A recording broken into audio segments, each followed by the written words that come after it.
बेटे ने कांच के महल में, जन्मेजय ने अपने पिता को कांच के महल में रख दिया, पर अंदर एक मक्खी भी, चींटी भी नहीं जा सकती थी। तब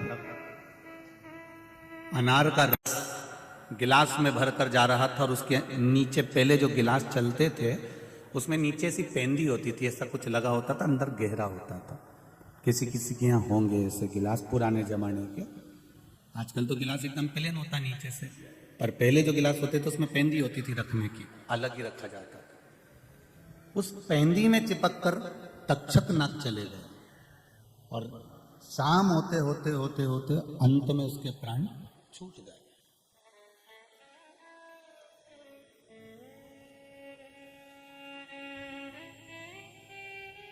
परीक्षित के मन में एक प्रश्न खड़ा हो गया। मरते समय, मृत्यु की सैया पर मरते समय परीक्षित ने तक्षक नाग से 3 प्रश्न करे थे, ये श्रीमद् भागवत कहते हैं। और यदि आप इसको पढ़ना चाहें तो श्रीमद् वल्लभाचार्य द्वारा रचित सुबोधनी श्रीमद् भागवत को इंदौर हवेली जी से आप खरीद लेना, और गोवर्धननाथ मंदिर की हवेली जी से उस किताब को सुबोधनी श्रीमद् भागवत को पढ़ना, उसमें मिल जाएगा। 3 प्रश्न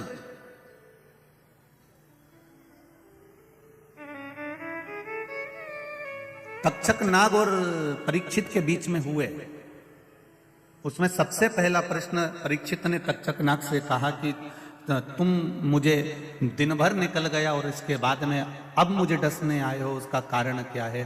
तो तक्षक नाग ने कहा, ये संपूर्ण बनाने वाला काल, घड़ी, पल, नक्षत्र, समय सब कुछ मेरे महादेव ने बनाया है, इसलिए उसका नाम महाकाल है, इसलिए उसको लोग महाकाल कहते हैं। काल उसने बनाया, नक्षत्र उसने बनाया, पल उसने बनाया, घड़ी उसने बनाई, तिथि उसने बनाई, वार उसने बनाया, दिन उसने बनाया, सब कुछ उसका बनाया हुआ है। तुझे श्राप मिला था कि 7वें दिन तू मरेगा। अगर मैं 7वां दिन लगते से ही तेरे पास आ जाता और तुझे मार देता तो उसमें श्रेष्ठता नहीं होती। फिर तो तू मेरा इंतजार करता कि तक्षक नाग आएगा और मुझे डसेगा। जब आस खत्म हो गई, शाम हो गई, अब तेरा मरने का चांस खत्म हो गया, तेरी बुद्धि में ये आ गया कि अब मैं मरने वाला नहीं हूं, तब मौत का समय लिखा गया। आप देखना, एक बार मरने वाला व्यक्ति जो हॉस्पिटल में पड़ा होगा, मरने वाला व्यक्ति एक बार अच्छा हो जाता है, अच्छा होगा एक बार, उसके बाद मरेगा। अर्थात दिया बुझने से पहले उसकी रोशनी तेज हो जाती है, प्रकाश तेज हो जाता है, तब वो बुझता है।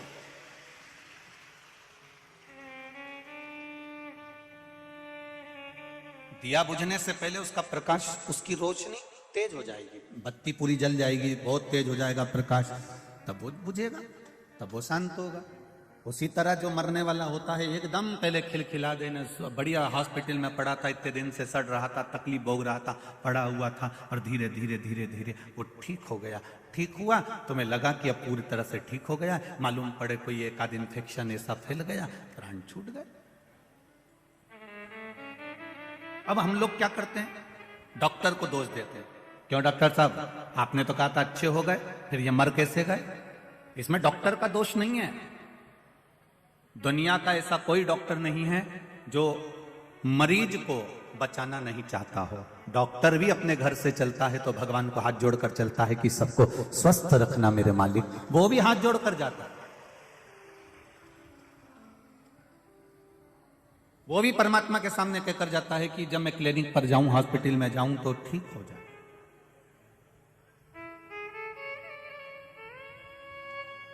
जितने पुलिसकर्मी थाने में जाते हैं, कोतवाली में जाते हैं, ऑफिस में जाते हैं, ये भी भगवान के आगे हाथ जोड़कर जाते हैं, प्रभु ऐसी कृपा करना, हमारे क्षेत्र को आप सुरक्षित रखना, कोई उपद्रव मत करना, आनंद में रखना, कभी बुरा नहीं चाहिए। एक साधारण से साधारण व्यक्ति भी, आज संजय भैया शुक्ला जी अगर ये कथा करा रहे हैं, संजय भैया शुक्ला जी की मित्र मंडली कथा करा रही है, शुक्ला परिवार का आनंद हो रहा है, तो इनका भी लक्ष्य एक ही है, संजय जी शुक्ला जी का, कि मेरा जो क्षेत्र है उसमें कहीं ना कहीं भगवान शंकर की भक्ति होती रहे, अविरल आनंद होता रहे। सबकी सोच सर्वे भवन्तु सुखी।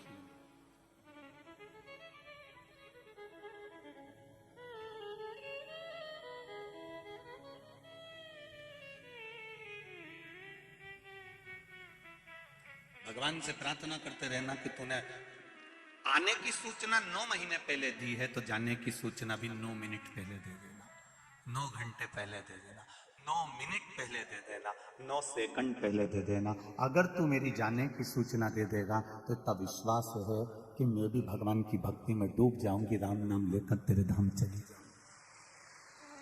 आने की सूचना तो वो देगा, उसकी जवाबदारी है कि मैं आ रहा हूं, भेज रहा हूं, सूचना पे सूचना दी। पर जाने की सूचना ना तो आपको मिलने वाली है, ना सीहोर वाले महाराज को मिलने वाली है, ये सूचना नहीं मिलती। हाँ, कहीं का और पहुंचा हुआ हो तो उसको जरूर मिल सकती है कि वो बता सकते हो कि आप और हम कब जाएंगे, तो ये बात दूसरी। कहीं का विद्वान हो बहुत प्रबल, पर मेरे महाकाल से ज्यादा, उस महाकाल से बढ़कर दुनिया में कोई कालाधिपति पैदा ही नहीं हुआ, ये मेरा विश्वास कहता है। जो भाग्य में रच दिया है उस भाग्य को कोई पलट नहीं सका। माता जानकी जी और राम जी के विवाह की आज वर्षगांठ है, आप सबको बधाई है, बहुत बहुत।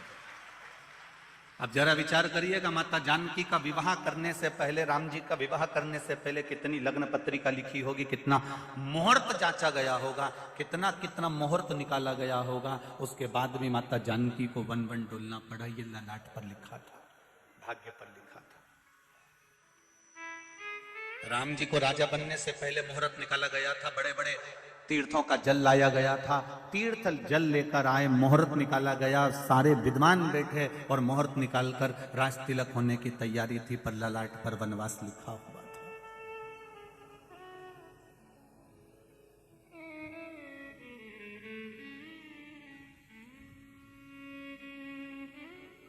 भगवान कृष्ण स्वयं नारायण पृथ्वी पर जन्म ले रहे हैं, पर उनको रहने के लिए कारागार, कोठरी मिली थी। जरा विचार करिए, द्वारिका का राज्य भी मिल गया तो सुख नहीं भोग पाए बहु।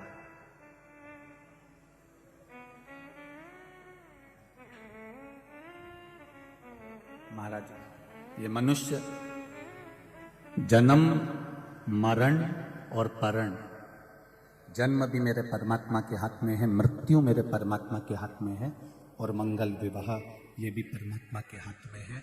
किसका कब होना है उसने लिख कर दे दिया, बस उसी घड़ी, उसी पल, उसी नक्षत्र में, उसी समय होगा, चाहे आप 7 ताले में बंद क्यों ना कर दिए।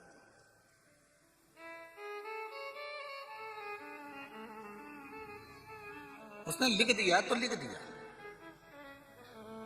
कितने लड़के देखे तुम लोगों के लिए, तुम्हारे माता पिता ने कितने लड़के देखे। अपने अपने घर की बेटियों का जरा विचार करिए, जितनी माताएं बैठी हैं, जितने पुरुष बैठे हैं, अपने घर की बेटी का विचार करिएगा। कितने लड़कों की खबर आई और तुम्हारे लड़कों के लिए कितनी लड़की की खबर आई। कोई न मामा ने बताया, ना मौसी ने बताया, ना काका जी ने बताया, ना बाजू वाले ने बताया, कितना लड़का लड़की देखा। आखिरी में किस्मत में यही लड़का लिखा था और किस्मत में यही बहू लिखी थी। इतना देखने के बाद, और तुम्हारे जैसा देखने वाला जो सब्जी का ठेले पे से आलू हो या चाहे टमाटर हो 25 बार छाट छाट के लाए, तो लड़की के लिए लड़का क्या तुम छाट के नहीं लाई हो, और लड़के के लिए लड़की तुम छाट के नहीं लाई हो। जरा विचार करो, एक छोरे के लिए बहू ढूंढने गई तो 50 बार विचार करा, नहीं कि नाक लंबी है, नहीं ये अच्छी दिख रही है, नहीं ये की सांवला कलर है, कोई बात नहीं, छत तो अच्छी है, बढ़िया है, जोरदार है, परिवार अच्छा है, कुटुंब अच्छा है, इनके माता पिता अच्छे हैं, बड़े संस्कारी थे, सब छाट के लेके आई थी। पर तुझे क्या मालूम था कि आते सी चंद्र घंटा हो जाएगी? तेरे को क्या मालूम था? आई तो अच्छी थी, जोरदार थी।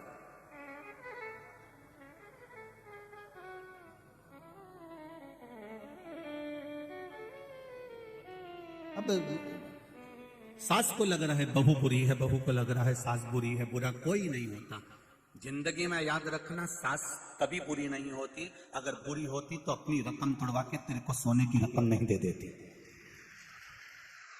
और एक बात मेरी माताओं से निवेदन है, बहू कभी बुरी नहीं होती। अगर बहू बुरी होती तो अपने पिता का राजसी ठाट छोड़कर तेरे घर में नहीं आती।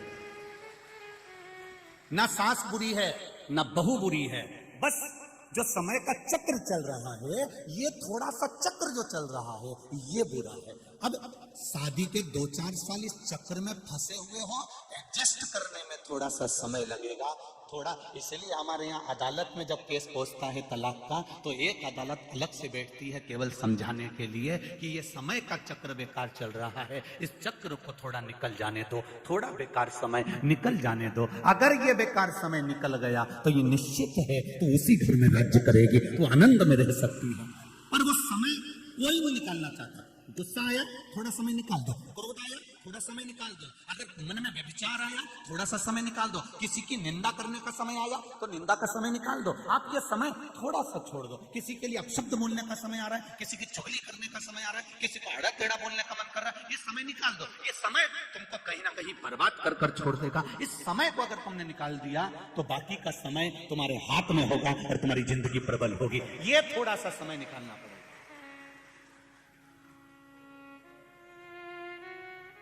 हम समय निकालना नहीं जानते। बहू ने कुछ बोला तुमने पलट कर जवाब दे दिया, सास ने कुछ बोला बहू ने पलट कर जवाब दे दिया। कभी विचार तो कर। बहू से भी निवेदन है कि कभी विचार करो, क्या सास बुरी है? नहीं, बुरी होती तो शादी में नाचती नहीं, मेहंदी नहीं लगाती, तेरे पांव की नाप के चप्पल नहीं लाती, पूछ पूछ के हाथ की चूड़ी का गाला बनवा के सोने की चूड़ी बनवा के लाई। बेचारी खुद नहीं पहनी, ऐसी जोरदार जोरदार साड़ी तेरे को चढ़ाई, और डोकरी तो 1-2 साड़ी में अपनी जिंदगी निकाल दी। जरा विचार कर कि सास बुरी नहीं है और ना बहू बुरी है, केवल एक समय जो हमारे सामने चल रहा है, इस समय को थोड़ा सा निकाल दीजिए। बुरा बोल रही है ना, बोलने दो, अपन को समय निकालना है, कोई बात नहीं, समय निकाल दो थोड़ा सा। वो अपशब्द बोल रही है, तुम प्रसन्न होकर समय निकाल दो। बहू ने कुछ कह दिया, सास से निवेदन है तुम अपना मन कहीं भगवान की भक्ति में लगा, थोड़ा सा समय निकालो। ये समय अगर निकल गया तो तुम्हारे बेटे का बेटी का घर नहीं टूटेगा और वो घर सिंह हो जाएगा। हम समय निकालना नहीं जानते। हम तो बस जरा सा किसी ने कहा तेरे को इतनी तकलीफ है, अभी रुक जा, तो रुक अभी। और दक्ष प्रजापति जैसे तैयार होकर सामने खड़े हो गए, श्राप दे दिया चंद्रदेव को, काया का रोग हो जाए तेरे को। अब दामाद को अगर काया का रोग हो गया तो भोगना किसको पड़ा? अरे बोलो तो नहीं जी, भोगना किसको पड़ा? बेटियों को। वो सारे सब दूर हाथ जोड़ती फिर रही, मेरा पति अच्छा कर दो, मेरा पति अच्छा कर दो, मेरा पति अच्छा कर दो। तुमने किसी के यहां जाकर कह दिया हम तो हमारी सास से परेशान हो गए, भगवान ऐसा कर दे मेरी सास को पलंग पे पटक दे, मेरे भगवान मेरी सास को पलंग पे, इसका मुंह बंद कर दे। अब भगवान ने मुंह भी बंद कर दिया, पड़ी पलंग पे। अब खिला खाना, दलिया बना, जा गुड़ की थुली बना, लापसी बना, अब धीरे से उसको उठा के बिठे, फिर चम्मच से पिला, तू नहीं मांगा था।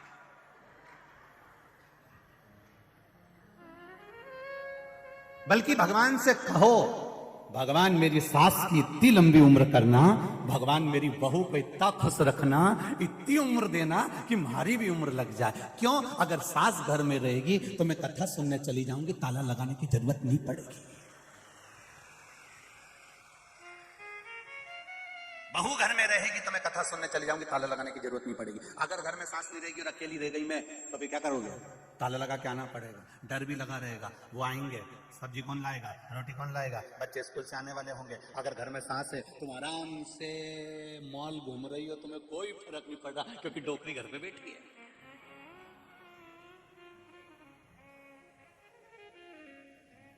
और डोकरी अगर मंदिर में बैठी है तो बहू घर पे बैठी है। सुख तो सोचो कितना सुख है हमारे जीवन में, और हम जरा सी बात में बस।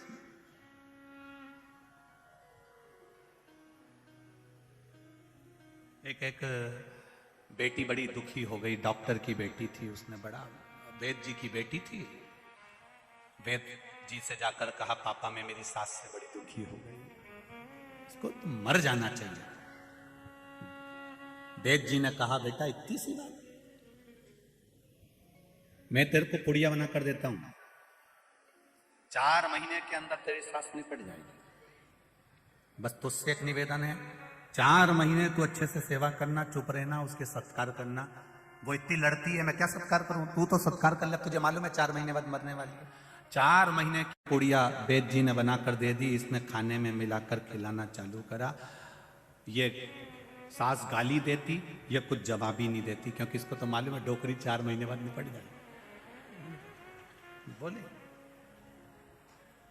वो गाली देती रही, ये कुछ नहीं बोले। 15 दिन निकल गए। सास ने सोचा कि बहू जब से मायके से आई है सुधर गई है, इसके पापा ने समझा दिया होगा। जवाब नहीं देती है बिल्कुल। आज सास ने भी कह दिया, बेटा मेरे मायके में शादी है, तू भी चल, मैं तेरे को सामान दिला देती हूँ। बहू को ले गई मार्केट, साड़ी दिला दी, चूड़ी दिला दी, सामान दिला दिया। बहू पुड़िया देती रही। 1 महीना निकल गया। अब धीरे धीरे बहू के मन में भी सास के प्रति प्रेम जागृत हो गया। सास का बहू के प्रति प्रेम जागृत हो गया। 2 महीना पुड़िया खिलाते हो गए। 3रा महीना जब लगा, बहू अपने पापा के घर गई। पापा मेरी सास को मैं मरता हुआ नहीं देखना चाहती, उसको और उम्र बढ़ा दे, ऐसी कोई औषधि दे, ऐसी कोई औषधि दे दो जिससे मेरी सास की उम्र बढ़ जाए। मैं उसको मारना नहीं चाहती, उसके जैसी तो कोई है ही नहीं। पापा वो अपशब्द कहती थी, पापा आपने मुझे पुड़िया देकर चुप करा दिया। मैंने चुप रहना सीख लिया तो मेरी सास खुद आशीर्वाद देना चालू कर दी। ये पुड़िया हमारे पास में होना चाहिए। ये पुड़िया कोई महाराज तुमको नहीं देगा, ये बेल भभूति की पुड़िया कि तुम्हारे घर में शांति हो जाए। शांति हमको अंदर से उत्पन्न करना पड़ेगी, भीतर से करना पड़ेगा। ना तो सियोर वाला महाराज देगा और ना कोई महाराज देगा तुमको कोई बेल भभूति, और ना हमारे पास में है। हम तो केवल जो पुड़िया है, ये शिव महापुराण है, ये कथा आप सुन रहे हो, आपको अच्छी लगे तो अपनी जिंदगी में एक बार प्रैक्टिकल कर कर देखना कि हमारा गलत समय हम निकाल दें, अच्छा समय जरूर आएगा, ये निश्चित है, आएगा जरूर। ये बड़ा गणपति पे लाल बत्ती हरी बत्ती लगी है, चौराहे पे बत्ती लाल होती है, गाड़ी रोक देते हैं, हरी होती है, निकल जाते हैं। उसी तरह जब बुरा समय आता है तो उस बुरे समय में थोड़ी देर रुक जाओ। लाल बत्ती आई है, थोड़ा रुक जाओ, थोड़ा ठहर जाओ, थोड़ा संभलो, गाड़ी को स्लो कर लो, खड़े रहो, इसमें हमारा हित होगा। और जैसे ही हरी बत्ती होगी, हरी बत्ती कब होती है? जब आगे की गाड़ियां सब चली जाती है, लाइन क्लियर हो जाती है, तब हरी बत्ती हो जाती है। दुख जब हट जाएगा, हरी बत्ती कर देगा भगवान और तुम आगे निकल जाओ। थोड़ा सा रुको, थोड़ा समझो, थोड़ी अपनी जिंदगी को सार्थक बनाने का प्रयास करो। जो भगवान ने ललाट पर लिख कर दिया है उसको कोई टाल नहीं सका है। कई लोग कहते हैं इस हमारी दुकान के सामने इसकी दुकान खुल गई, जब से हमारी दुकान कम हो गई। नहीं नहीं नहीं, उसके भाग्य का उसको मिल रहा है, तेरे भाग्य का तेरे को मिलेगा। जो ललाट पर परमात्मा ने लिख दिया उसके भाग्य का कहीं नहीं गया। परम पूज्य वैकुंठवासी श्री राजेश्वरानंद जी महाराज अपनी भाषा में कहते थे, परमात्मा के खाते में जितना लिखा होता है मनुष्य उतना ही खाता है। कितना खाता है? जितना, जम के बोलो जरा, खाते में लिखा। और अगर वो ज्यादा खाता है तो फिर ऊपर जाता है। ये राजेश्वरानंद जी कह रहा। वैकुंठवासी श्री राजेश्वरानंद जी ने अपनी वाणी में अपने रामचरितमानस के अंतर्गत वर्णन किया, खाते में लिखा है उतना ही खाएगा, और अगर ज्यादा खाता है तो सीधे खाते से ज्यादा कोई नहीं खा सकता। कोई कहता है इसने हमारा भाग्य काट लिया, कोई कहता है इसने हमारी रोजी रोटी छीन ली, कोई कहता है हमारा ये काम छीन लिया, कोई कहता है इसने हमारा ये काम छीन लिया। नहीं नहीं, संसार में कोई पैदा नहीं हुआ जो आपका कोई हक छीन ले। आपके हक का आप 7 ताले में भी बंद हो जाओ, आपको आपके हक का मिलेगा जरूर। भगवान ने पेड़ दिया है तो पोषण भी करेगा जरूर, उसके ऊपर नहीं।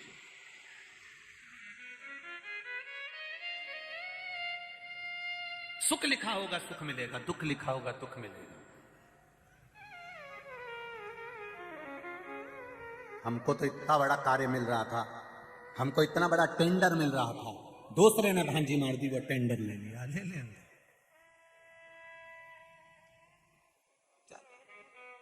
उसमें भाग्य में लिखा होगा तो इससे जोरदार मिलेगा।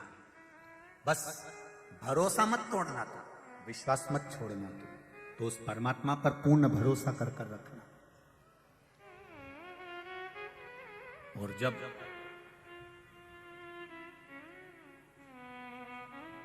हम परमात्मा पर भरोसा कर लेंगे तो ये जिंदगी की सार्थकता है कि हमारे कार्य सफल हो। कोई कहता है हमको अंग्रेजी आती है, कोई कहता है मेरे को 2 भाषा आती है, कोई कहता है मेरे को 3 भाषा आती है, कोई कहता है मुझको हिंदी आती है, कोई कहता है मुझे तमिल आती है, कोई कहता है मुझे मराठी आती है, कोई कहता है मुझे संस्कृत आती है, कोई कहता है मुझे इंग्लिश आती है, कोई कहता है मैं फारसी भाषा बोल लेता हूँ। पर निवेदन केवल इतना सा होगा, दुनिया के लोग कोई सी भी भाषा बोलें, आप मेरे शंकर को जो समझ में आ जाए वो प्रेम की भाषा सबसे बोलो, शिव को प्रिय लगना चाहिए। मेरे शिव को जो प्रिय लग जाए वो भाषा तुम्हारी होना चाहिए। मेरे महाकाल बाबा का जो प्रागट्य हुआ है उज्जैनी में, अवंतिकापुरी में, उस जगह पर कोई ना मंत्र पढ़ा गया था, ना कोई तप किया गया था, ना कोई साधना करी थी।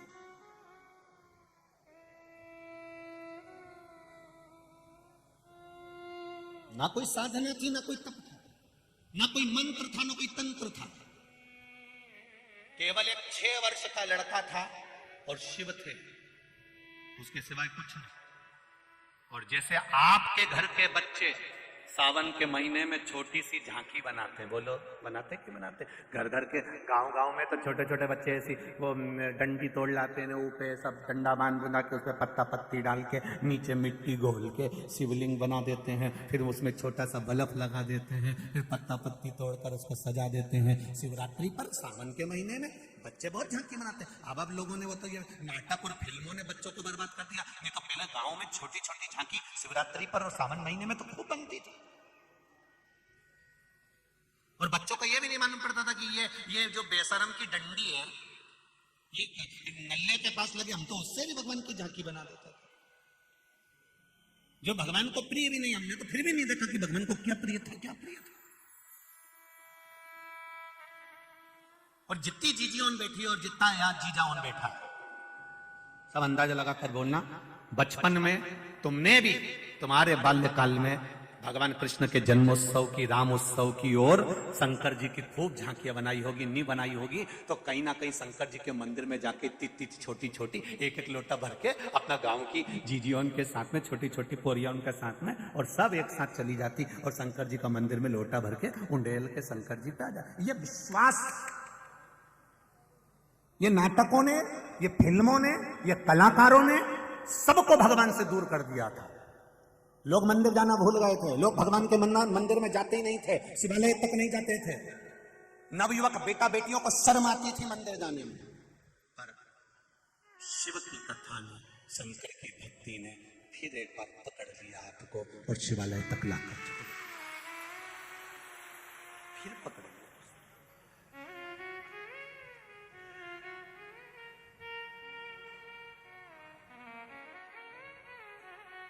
कितना शिव की भक्ति, कितना अनुमोदन। कोरोना के पहले और कोरोना के बाद में, ये कोरोना से जो आप लोग टीवी पर कथा सुन रहे हैं उसके पहले का समय देखिएगा। जिन जिन के घर में अभिषेक भी होते थे तो साल में एकाध अभिषेक हो जाता था तो हो जाता था। अब लोगों के मन में इतना भाव जागृत हो गया कि कम से कम प्रदोष में या शिवरात्रि पर या कभी ना कभी वो ब्राह्मण देवता को बुला ही लेते हैं और एक आध 2 अभिषेक साल में जहां एक होते थे वहां 2-3 हो ही जाते हैं। ये क्रम शिव भक्ति का जो जागृत हुआ है उसका एक आनंद हमारे जीवन में अपने आप मिला, अपने आप प्राप्त हुआ। और उसका जो फल है, उसका जो रस तत्व है, वो जीवन को सुख देने वाला, उसकी जो भक्ति है वो हमारे जीवन में एक आनंद की लहर देने वाला। शिव कथा कह रहे हैं, भगवान शंकर की पावन कथा कहती है, एक छोटा सा बच्चा जिसके जीवन में ये उसको ज्ञात नहीं है कि कौन सा फूल भगवान को चढ़ता है, कौन सी पत्ती भगवान को चढ़ती है, किस तरह से जल चढ़ता है, बस वो तो एक अनायास भाव में चढ़ाता है और शिव प्रकट हो जाता। शनि महाराज ने तप करा तो काशी का शिवलिंग का निर्माण करा, चंद्रदेव ने तप करा तो सोमनाथ के शिवलिंग का निर्माण करा, नर्मदा जी ने तप करा, राजा मानधाता ने तप करा, तो ओमकारेश्वर का शिवलिंग का निर्माण हुआ। भगवान कृष्ण ने तप करा तो ओम नागेश्वर शिवलिंग का निर्माण हुआ। पांडवों ने तप करा, नर नारायण ने तप करा तो केदारेश्वर शिवलिंग का निर्माण हुआ। बड़े बड़े शूरवीरों ने तप करा, भीम ने तो भीमाशंकर का निर्माण हुआ। गौतम बाबा ने तप करा तो त्र्यंबकेश्वर का निर्माण हुआ। रावण ने तप करा तो वैद्यनाथ जी का निर्माण हुआ। एक एक शिवलिंग का दर्शन करिए, किसी शिवलिंग में आपको यह नहीं मालूम पड़ेगा कि एक विधवा नारी का बेटा 4 से 5 वर्ष का शिव जी की मिट्टी का निर्माण कर कर और उस पे हरके से जल चढ़ा रहा है, हर कोई सा फूल चढ़ा रहा है, मंत्र भी नहीं आता, केवल बड़बड़ बड़बड़ कर रहा है, मुख में उंगली रख ली और अड़ा चिल्ला रहा। 5 वर्ष का बेटा, और शंकर भगवान महाकाल के रूप में प्रकट हो जाते हैं। ये दुनिया का पहला ज्योतिर्लिंग है।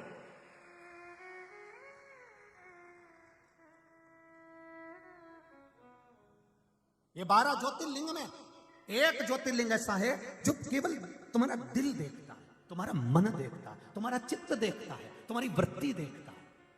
किसी ज्योतिर्लिंग में भगवान के नयन नहीं बनाए जाते, किसी ज्योतिर्लिंग में भगवान की मूंछ नहीं बनाई जाती, किसी ज्योतिर्लिंग में भगवान का चेहरा नहीं बनाया जाता, पर ये ज्योतिर्लिंग में भगवान का चेहरा भी बनता है। उसका कारण केवल इतना है, बच्चे को समझाएं तो समझाएं कैसे? बच्चे ने जो खिलौना देखा है ना, बच्चे को वही खिलौना चाहिए। और बच्चे को माँ ने जैसा समझाया था कि भगवान शंकर कैसे होते हैं, उनकी तो मूंछ होती है, उनके तो बड़े बड़े नेत्र होते हैं, उनके तो त्रिपुंड लगा होता है, उनकी तो तीसरी आंख होती है, उनके तो गले में रुद्राक्ष की माला होती है। शंकर भगवान पार्वती जी से बोले अब इसको समझाऊं कैसे? अगर मैं शिवलिंग बनकर प्रकट हो गया तो भी नहीं समझेगा, तो इसको रूप तो दिखाना पड़ेगा। तब राजा, उसी समय पर राजा चंद्रसेन ने उस समय भगवान का श्रृंगार का सुख पाया, और भगवान का जब विग्रह का श्रृंगार हुआ तब राजा का विग्रह, जो महाकाल राजा का श्रृंगार किया गया, तब बच्चे के मन को तृप्ति हुई कि मेरा महादेव ऐसा लगता है। उसने जो खिलौना देखा था वो उसको नजर आया है, उसको देखा।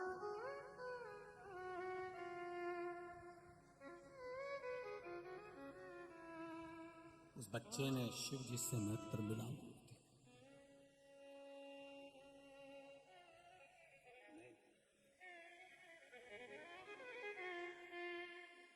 बचाई थी बहुत लेकिन लड़ गई अखियां। बहुत प्रयास करा कि भगवान से नैन ना लड़े तो भी लड़ जाते।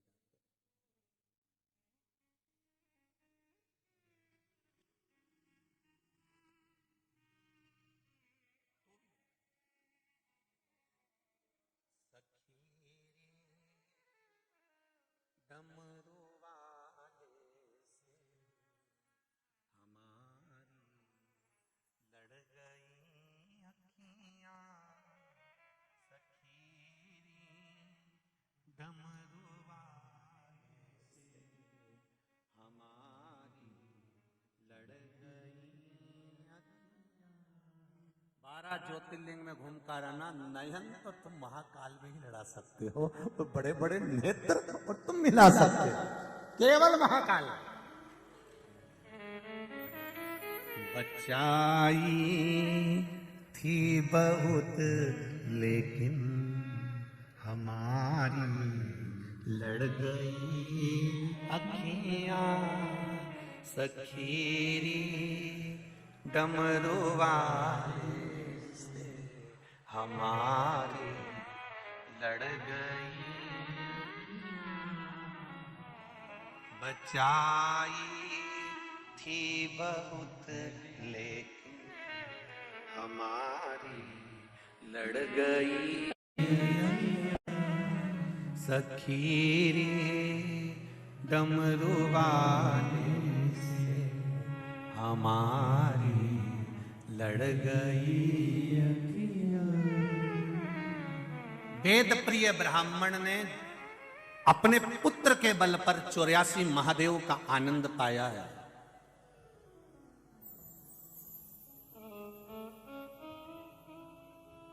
चौरासी महादेव का आनंद पाया।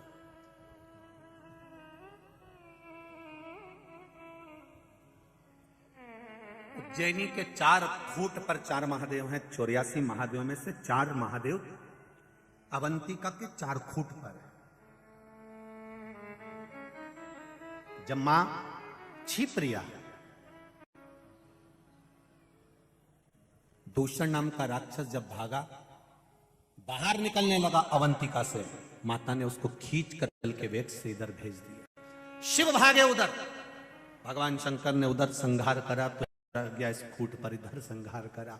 4 फुट पर 4 महादेव, 84 महादेव में से 4 महादेव 4 फुट पर हैं और 80 जो महादेव हैं वो भीतर अवंतिका में विराजमान है। समय आया, अवंतिका के राजा हो गए राजा चंद्रसेन।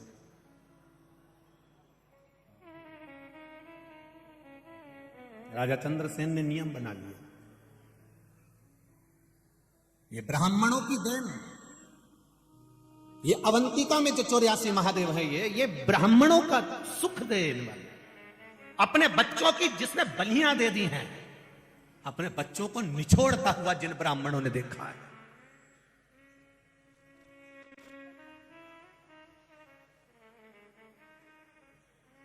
ये 84 महादेव ये पूंजी है उज्जैन में रहने वाले, अवंतिका में रहने वाले और पूरी भारत की भूमि पर रहने वाले ब्राह्मणों की पूंजी है 84 महादेव।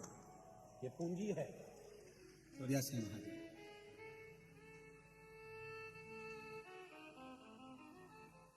इतना सुंदर कहा है स्कंद पुराण में और लिंग पुराण के अंतर्गत वर्णन करते हैं। अगर मान लो आपको उज्जैन पहुंचे और आपको थोड़ा जल्दी जाना है और आप 84 महादेव नहीं भी कर पाओ तो 4 फुट के 4 महादेव का दर्शन कर लीजिए, 84 महादेव का सुख प्राप्त हो।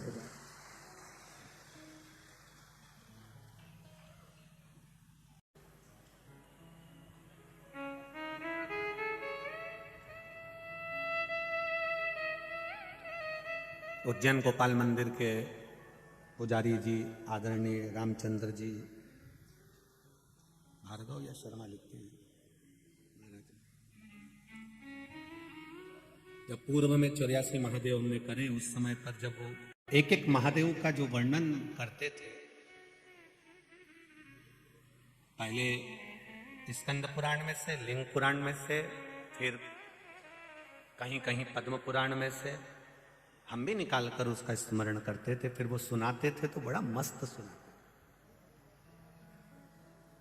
बड़ा आनंद। 4 फुट पर 4 महादेव विराजमान है। राजा चंद्रसेन ने नियम बना लिया, नगर का राजा अगर भक्ति में लगा हुआ है, नगर का राजा शिव भक्ति में लगा हुआ है, राज्य का राजा अगर भगवान की आराधना में लगा हुआ है, तो यह विश्वास मानकर चलना कि दुनिया में किसी राज्य का राजा उस राज्य पर आक्रमण करने से पहले 50 बार सोचेगा।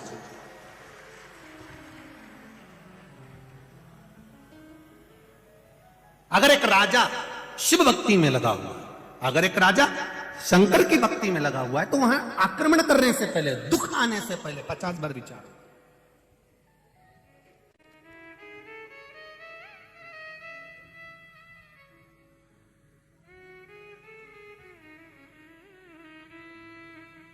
आपकी शिव भक्ति की प्रबलता होना चाहिए।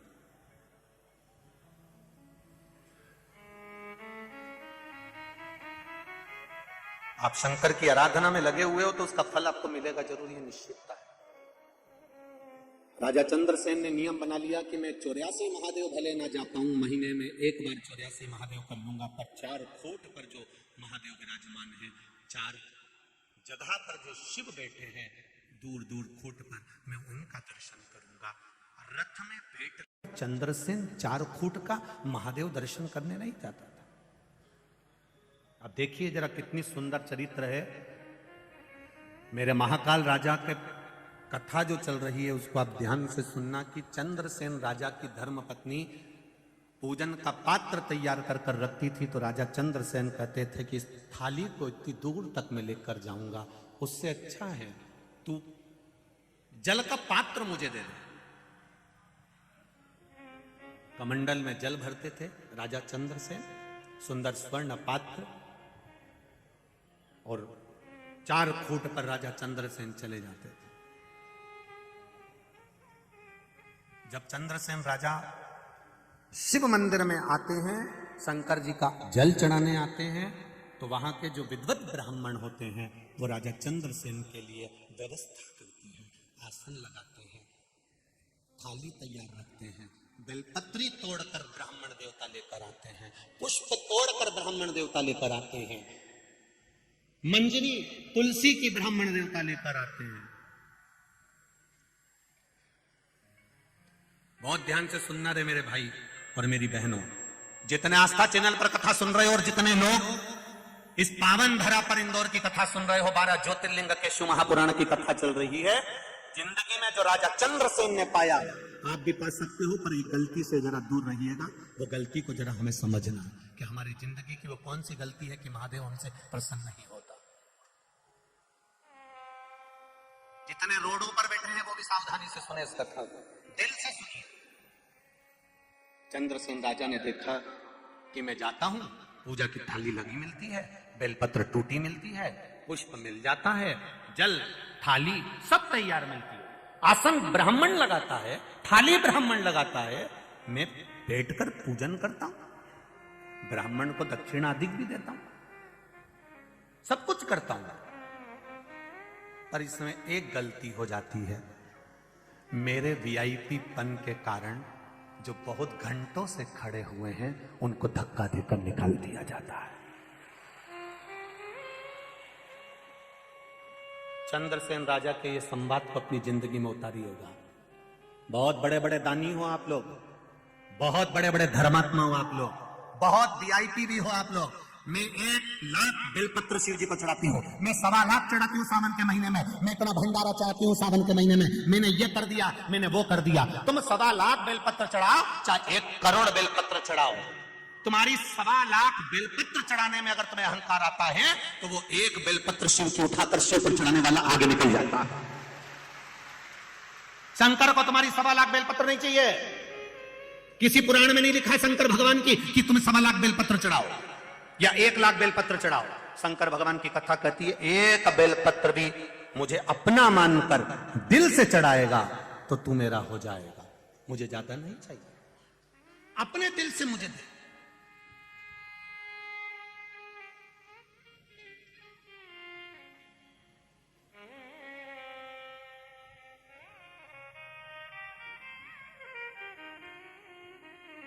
अपने दिल से उस परमात्मा का भजन करिए, वो देगा। आप कितने भी वीआईपी हो, आप कितने भी ऊंचे पद पर बैठे हो, परंतु आप कितनों को कूच कर, कितनों को हटाकर फिर आप भगवान के पास तक पहुंचे। अब इतने जो पहले से खड़े हुए हैं, पहले से मन लगा कर बैठे हैं, दिल लगा कर बैठे हैं, उसको कष्ट देकर यदि आप शिव तक पहुंच भी जाओगे, शंकर नहीं मिल सकता, शिव नहीं मिल सकता।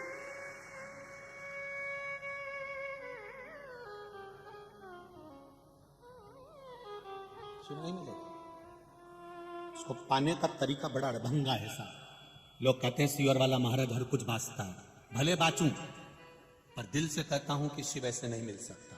शंकर को पाने का भी तरीका होता है, सीधा है वो, बहुत भोला है मेरा भोलेनाथ, उसके पास में दिखावा नहीं होता। राजा चंद्रसेन ने विचार कर लिया, ब्राह्मण के चरणों को नमन करा। ब्राह्मण देवताओं ने कहा राजन तुम हमसे रूठ गए। नहीं ब्राह्मण देवता, रूठा नहीं हूं, आप हमारे प्रिय हो, आप हमारे लिए श्रेष्ठ हो, बस इतना सा निवेदन है, भेंट भी दूंगा, सब कुछ करूंगा, पर मंदिर के अंदर प्रवेश नहीं करूंगा। ब्राह्मणों की आंखों से आंसू बहने लगे। हमारा नगर का राजा और मंदिर के बाहर से चले जाए, मंदिर के बाहर से। ब्राह्मणों ने कहा नगर का राजा ऐसा करेगा तो अच्छा नहीं लगेगा महाराज, लोग हम पर हंसेंगे, क्या कहेंगे। नहीं नहीं, आप ऐसा न करिए।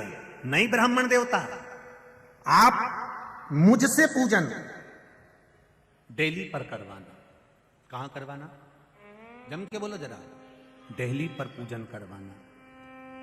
दुनिया में ब्राह्मण से बढ़कर कोई कृपालु और दयालु नहीं हो सकता। उस ब्राह्मण ने कह दिया, गजब के राजा हो, देहली की पूजन कर रहे हो, यहां पर पूजन करोगे तो क्या मिलेगा? ब्राह्मणों जब राजा से कहते हैं, राजन आप मन में क्षुब्धता मत लाना कि दिल्ली पर पूजन करने से कुछ नहीं मिलता, हम ब्राह्मण सन्यासी तपस्वी हमारी शिव आराधना का फल देते हैं। दरवाजे पर भी, दिल्ली पर भी अगर आपने पूजन करी है तो हमने जो शिव अर्चना का फल पाया है, मात्र दिल्ली पर प्रणाम करने से ब्राह्मण जो अंदर बैठकर शंकर जी की आराधना करता है, ब्राह्मण जो अंदर बैठकर महामृत्युंजय पाठ करता है, ब्राह्मण जो अंदर बैठकर संकल्प लेता है, ब्राह्मण जो अंदर बैठकर पूजन करता है, मात्र शिव मंदिर की देहली पर माथा रख देने से ब्राह्मण का सारा पुण्य उसके खाते में आ जाता है। जो उसने अंदर भजन करा है, जो उसने पुण्य कमाया है, ब्राह्मण अपना पुण्य देता है। इसलिए गो ब्राह्मण ये दोनों का एक क्रम है। गाय अपने बच्चे के दूध भगवान उसको देता है तो अपने बछड़े के लिए देता है। गाय को दूध बछड़े के लिए दिया जाता है, पर बछड़े को तो पास में बांधा जाता है, गाय का दूध निचोड़ लिया जाता है। गाय खड़ी रहती है तो भी खुश होती है, मेरा बछड़ा नहीं पिए पर मेरी संतान तो पी रही है, गाय उसमें खुश। ब्राह्मण उसमें खुश है कि दरवाजे तक आया तो है, द्वार तक पहुंचा तो है, दिल्ली तक आया तो है। जो राजा चंद्रसेन ने दिल्ली की पूजन चालू करी, दरवाजे की पूजन चालू करी, वो पूजन आज तक चल रही है। जब नए मकान का मुहूर्त होता है तो पूरे मकान में कंकु चावल नहीं छीटे जाते हैं, और तुम्हारे इंदौर में छीटते हो तो बता दो। जब नए मकान का मुहूर्त होता है, नई दुकान का मुहूर्त होता है, नए महल का मुहूर्त होता है, वो जगह पर दीवालों की पूजन नहीं होती, बिल्डिंग की पूजन नहीं होती, केवल एक पूजन होती है। मां कलश लेकर दरवाजे के अंदर जब जाती है तब द्वार की पूजन होती है। ये राजा चंद्रसेन ने दिया, ये राजा चंद्रसेन ने, उज्जैनी नरेश ने दिया है हमको, कि केवल दरवाजे की भी पूजन, दिल्ली की भी पूजन हो गई तो उससे बढ़कर कोई सुख नहीं है, उसमें प्रवेश हो गई। मेरी माताएं जब घर छोड़कर जाती हैं अपने मायके के लिए तो दिल्ली को प्रणाम कर कर जाती हैं। बोलो रे जी सही है कि गलत है? जब अंदर आती है तो दिल्ली को प्रणाम करती हैं। बच्चा घर में जन्म लेता है, अंदर प्रवेश करेगी तो दिल्ली को प्रणाम करेगी, कहीं जाएगी तो दिल्ली को प्रणाम करेगी। कोई माता ऐसी नहीं होती जो घर की दीवानों को माता करेगी, वो करे तो दिल्ली को प्रणाम करेगी, चौखट को प्रणाम करेगी, चौखट को। चंद्रसेन ने नियम बना लिया। ये नियम जितने लोग आस्था चैनल पर कथा सुन रहे हैं, जितने लोग फेसबुक यूट्यूब पर कथा सुन रहे हैं, जितने इस पंडाल में कथा सुन रहे हैं, और चारों तरफ रोड पर बैठकर जितने लोग कथा सुन रहे हैं, उनसे केवल निवेदन करूंगा, आप शिव के मंदिर अंदर नहीं जा सकते, बहुत जल्दी है आपको जाने की, ऑफिस जाने की, दुकान जाने की, तो शंकर के मंदिर के वहां गाड़ी को रोको और इस माथे को शिव के सामने झुका दो, उसमें पूरा फल प्राप्त हो, पूरा फल। वो गवर्नमेंट के जितने भी ऑफिस में जाके देखना, सील होती है, सील, ये सब सील होती है, उस सील में उल्टे अक्षर लिखे रहते हैं, लिखे होते हैं, उल्टे लिखे होते हैं, और ऊपर लगा दो तो सीधे हो जाते हैं। बस यही कि यही अपना जिंदगी है, अपने भी ये सिर स्टाम्प है, सील है, इसमें कई चीजें उल्टी लिखी है कि तेरे जीवन में एक्सीडेंट होगा, तेरे जीवन में दुख आएगा, तेरे जीवन में ये होगा, जो उल्टा लिखा है इसको ले जाके मैं ठप्पा, जैसे ठप्पा लगा सीधा हो गया, उल्टे से सुलटा सीधा। अब ब्रह्मा जी भी सोच में पड़े रहेंगे, क्यों रे ये कमलाबाई के यहाँ तो मैंने लिखा था कि ये दुख आएगा, तो ये कमलाबाई का ये साल में इतना दुख आना था, ये कहां गया? कि कहीं नहीं गया, कमलाबाई ने शिव पुराण सुन ली और वो शंकर जी के मंदिर चली गई, और रोज शंकर जी की दिल्ली पर पांव पड़ के आए तो जो उल्टा था सीधा हो गया, सुलट गया। सब कमलाबाई चतुर हो गई, जितनी कमला बैठी हो बुरा मत मानना रही।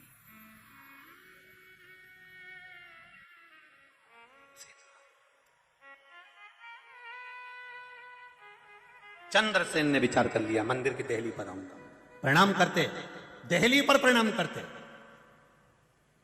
अब भगवान विष्णु के द्वारपाल थे जय विजय, शंकर भगवान के मंदिर के द्वारपाल था वीरभद्र, अब शिव जी के मणिभद्र, शिव जी का जो द्वारपाल है वो मणिभद्र जो दरवाजे पर रहता। अब मणिभद्र दरवाजे पर बैठा हुआ था और एक दिन मणिभद्र दरवाजे पर बैठा था, पांव थोड़े से मणिभद्र खड़ा हुआ था, थोड़ा देर के लिए मणिभद्र शिव की आज्ञा से वहां बैठा हुआ था। उसी जगह पर मणिभद्र जहां द्वार पर, देहली पर, दरवाजे पर मणिभद्र का पहरा होता है शिव के दरवाजे पर, तो वहां मणिभद्र बैठा था और इतने में इसने सिर झुका दिया। सिर झुकाया, इसको मालूम ही नहीं था कि यह मणिभद्र है, शंकर जी का कोई द्वारपाल है। अब द्वारपाल कोई दिखता तो था नहीं, तो उनको लगा कि यहां तो शिव बैठे, यहां शिव। मणिभद्र बैठा। अब मणिभद्र जब बैठा हुआ था, मणिभद्र जब विराजमान था, तो मणिभद्र जैसे ही दरवाजे पर बैठे थे और इसने सिर को झुकाया, मस्तक को झुकाया, मस्तक को जैसे झुकाया, मणिभद्र को लगा गजब का राजा है। दुनिया के लोग मंदिर के अंदर जाकर प्रणाम करते हैं, दुनिया के लोग मंदिर के अंदर जाकर नमन करते हैं, ये अवंतिकापुरी का राजा चंद्रसेन तो दरवाजे पर नमन करता है। मणिभद्र खुश हो गया। मणिभद्र ने कहा, राजन ले, तुम्हारी पूंजी मैं तुम्हें देता हूं। मणिभद्र ने अपने कंठे से निकालकर एक मणि राजा चंद्रसेन को दे दी। ये मणि तेरी जिंदगी का सारा सुख प्रदान कर देगी, तुझे कहीं नहीं जाना। ध्यान दो जरा कथा पर। केवल दरवाजे पर धोख लगाने पर, प्रणाम करने पर राजा चंद्रसेन को एक मणि ऐसी मिल जाती है जो मणि राजा चंद्रसेन अपने पास में रख लेता है। वो मणि का सुख राजा चंद्रसेन को मिल जाता है। आसपास के सारे राज्यों में खबर हो गई, राजा चंद्रसेन के पास एक ऐसी मणि है जो मणि सोना उगलती है, धन देती है, वैभव देती है, सत्ता देती है, प्रतिष्ठा देती है।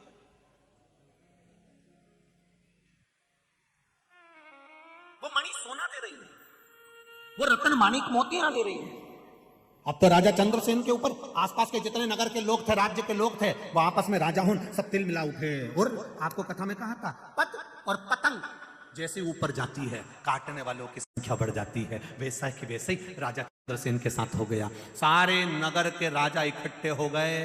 पहले एक राजा ने खबर करी कि वो मणि हमको दो, चंद्रसेन ने मना कर दिया, तुम पूरी सत्ता ले जाओ पर मणि नहीं दूंगा। दूसरे ने खबर करी हम उसको आक्रमण से ले लेंगे, चंद्रसेन ने कहा भले तुम मणि नहीं दूंगा, तुम आक्रमण कर दो। सारा साम दाम दंड भेद सब लगा लिया चंद्रसेन राजा से मणि लाने के लिए, नहीं मिली। तब पूरे चारों तरफ के राजाओं ने अपनी सेना तैयार कर दी और आक्रमण की तैयारी होने लगी केवल एक मणि के लिए। केवल एक मणि जो मणिभद्र ने दी थी, जो शिव जी के द्वार से प्राप्त हुई थी, उस मणि के लिए आक्रमण करने की तैयारी हो गई। राजा को मालूम पड़ा आज चारों तरफ से सेनाएं तैयार होकर अवंतिकापुरी पर आक्रमण करने आ रही है। धर्मपत्नी के पास में पहुंचा। धर्मपत्नी ने 4 फुट के चारों ब्राह्मणों को बुला लिया। 4 फुट के चारों ब्राह्मणों को बुलाकर धर्मपत्नी ने पूछा, ब्राह्मण देवता आपके आशीर्वाद से मेरे पति को यह मणि मिली है, दरवाजे पर मात्र प्रणाम करने से यह मणि मिली है, और यह मणि मेरे पति के लिए बड़ा कष्ट पैदा कर रही है, चारों तरफ से आक्रमण हो रहा है, कुछ करिए ब्राह्मण। तब ब्राह्मणों ने कहा, क्यों चिंता करती हो महारानी जी, जिस दरवाजे से मणि मिली है वही दरवाजे पर रहने वाला और मंदिर के अंदर रहने वाला ही तो राजा को बचा लेगा, तुमको लड़ने की जरूरत ही क्या है, जिसने दिया है वो संभालेगा।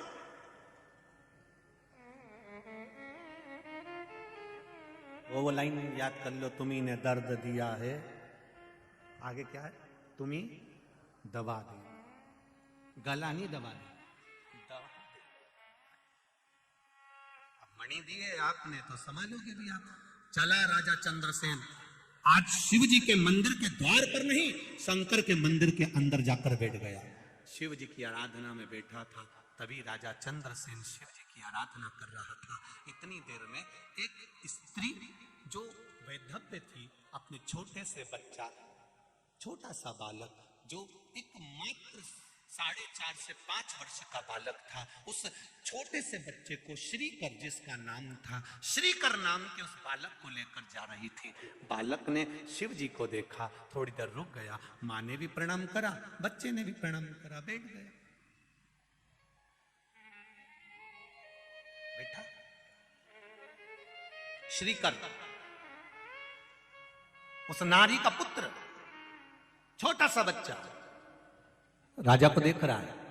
ब्राह्मण देवता मंत्र बोल रहा है, ब्राह्मण बहुत तेज तेज मंत्र बोल रहे हैं। राजा पूजन कर रहा है, अभिषेक कर रहा है, फूल पत्ती चढ़ा रहा, बेल पत्ती चढ़ा रहा, पुष्प चढ़ा रहा शिवलिंग पर।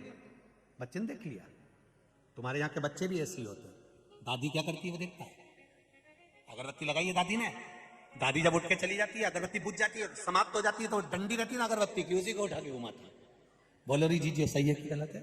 बच्चा देखता है।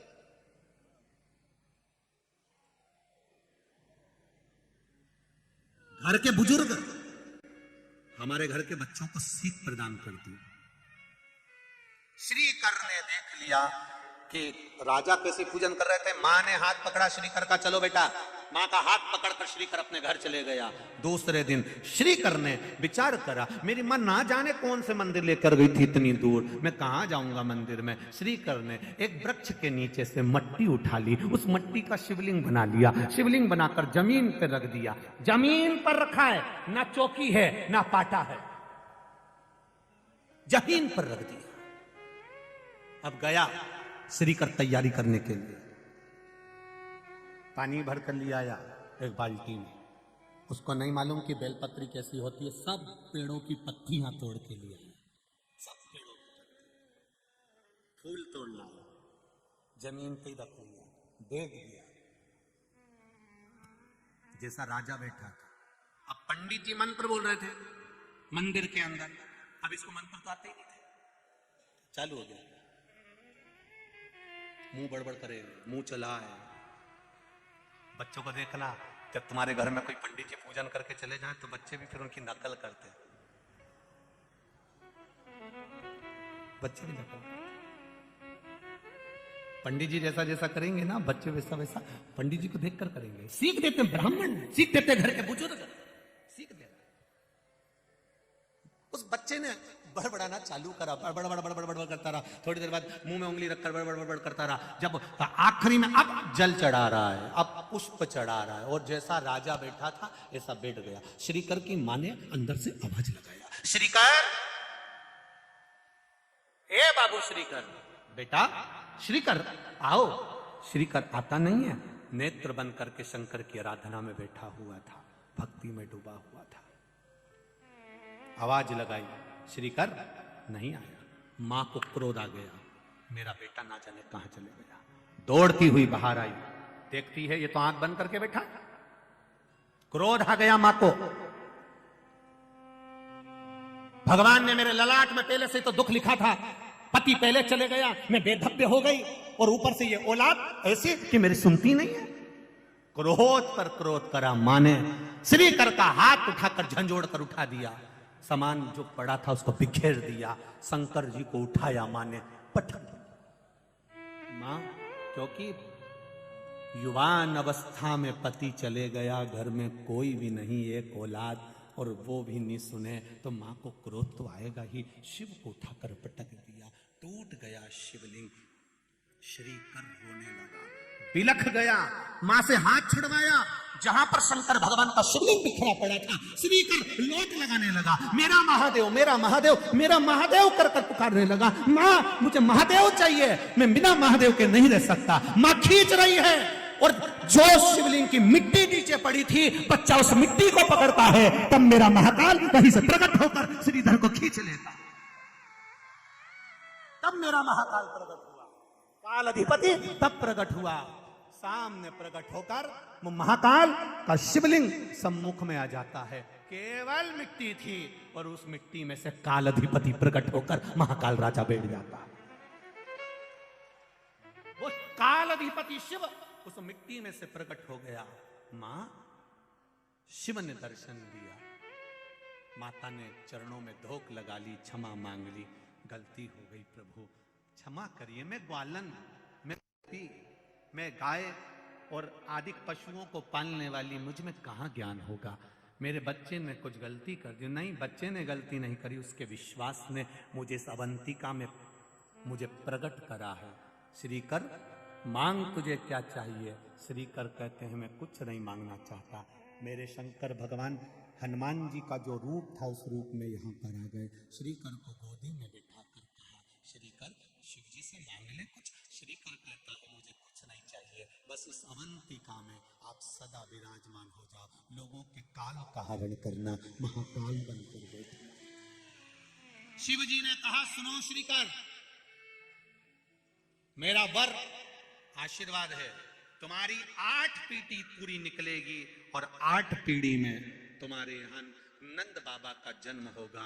उस नंद राय जी की गोद में स्वयं नारायण खेलेंगे कृष्ण बनकर। ये मेरा वर तुम्हें दे, ये मैं वर देता हूं। एक छोटा सा बालक मेरे महाकाल को प्रकट करने की सामर्थ्यता रखता है। मेरे बच्चों से निवेदन है,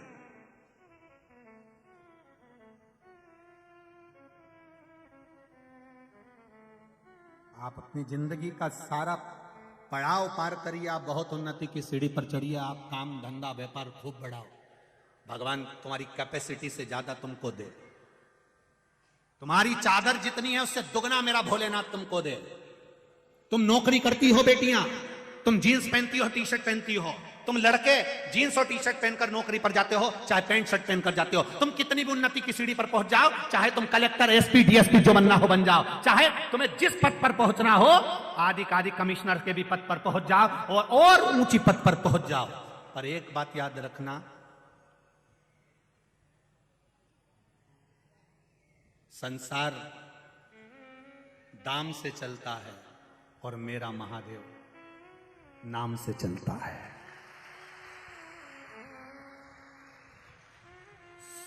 कुर्सी गई, पद गया, प्रतिष्ठा गई। तुम कितने बड़े भी अच्छे से अच्छे खूब ऊपर पोस्ट पर बैठ जाओ, जब कुर्सी चली जाएगी डोकरे हो जाओगे, तुम्हारी औलाद तुम्हारी नहीं सुनेगी तो दूसरा क्या खाक सुनेगा?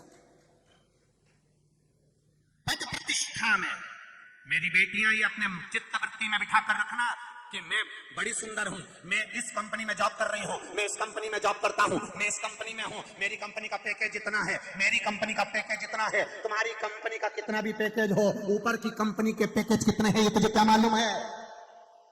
वो पैकेज कितना है, उस पैकेज को बढ़ाने का प्रयास करिएगा। राम नाम, कृष्ण नाम, शिव नाम कितना लिया, शंकर के मंदिर में कितनी बार गई? भले जींस पहनो, भले टी शर्ट पहनो, पर शिव मंदिर तक कितनी बार गई? दुनिया के लोग हंसे, हंसने दो। अगर आज मंदिर जाने से दुनिया के लोग हंसेंगे तो ये निश्चित है एक दिन वो भी तेरे लिए ताली बजाएंगे कि बाबा बहुत ऊपर उन्नति की ओर बढ़ गई है। शर्म नहीं करना हमको मंदिर जाने में।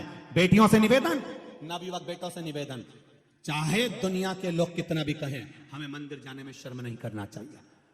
हम कितने भी फैशन रहते हो, चाहे हम कितने भी सुंदर हों, पर हमें शिव मंदिर में जाने से कोई रोके तो उसको कह दो, सुन ले रे, आज तो तूने कह दिया, आगे से मत कहना। आग लगे बस्ती में अपन रहो मस्ती, कमाओ, तुम्हारे 4-4 जॉब लग जाए, तुम्हारी तनख्वाह बढ़ जाए, तुम्हारी फैक्ट्रियां हो जाए, तुम्हारे गाड़ी बंगले बन जाए, सब कुछ हो तुम्हारे पास में, तो भी शंकर के मंदिर में जाने में शर्म नहीं करना। शिव मंदिर की चौखट तक जाना, उसके दरवाजे तक जाना।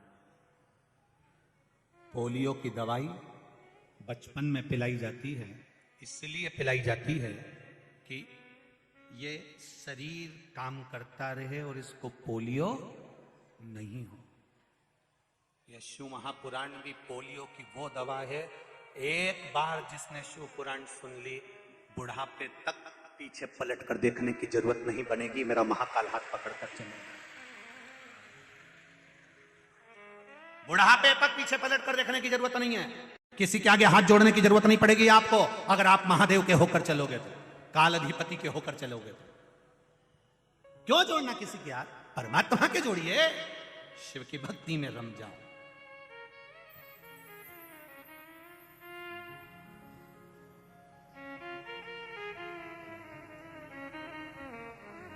आता है वो। ऐसा नहीं कि मेरा महादेव नहीं आता। छोटा सा बच्चा जब जमीन पर शिवलिंग के टूटे हुए भाग को पकड़ कर खड़ा होता है तब मेरा काल अधिपति भी आता है।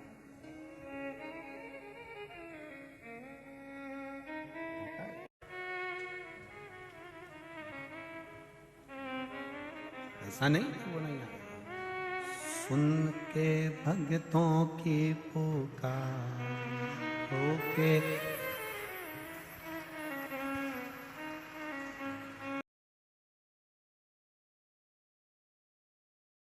महादेव से प्रार्थना करें, दिल से बाबा से कहें, बाबा आपकी कृपा हम जीवों पर सदा बनी रहे, भक्ति शक्ति और मुक्ति का पथ निश्चित करें। दिल से भगवान शिव से कहें, श्री शिवाय नमस्ते।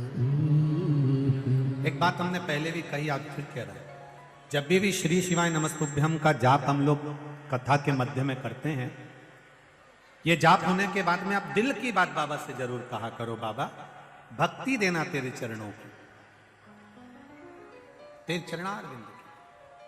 श्री शिवाय नमस्तुभ्यं, श्री शिवाय नमस्तुभ्यं, श्री शिवाय नमस्तुभ्यं, श्री शिवाय नमस्तुभ्यं, श्री शिवाय नमस्तुभ्यं। भोला सब दुख काटो मारा, ओ भोला सब दुख काटो मारा। शिव शंकर जपू तेरी माला, भोले बाबा जपू तेरी माला, भोला सब दुख काटो मारा, ओ भोला सब दुख काटो मारा। वेश है मंगल मंगलकारी, वेश है मंगल मंगलकारी। शमशान वासी हमारा, शमशान वासी हमारा, ओ भोला सब दुख काटो मारा, ओ भोला सब दुख काटो मारा। शिव कथा कह रही है, भगवान शंकर का संवाद कह रही है। भक्ति में बल होगा, शिव मिलेगा जरूर। भगवान महाकाल के रूप में विराजमान होते हैं। अगला वर्णन आया है श्री ओमकारेश्वर बाबा का।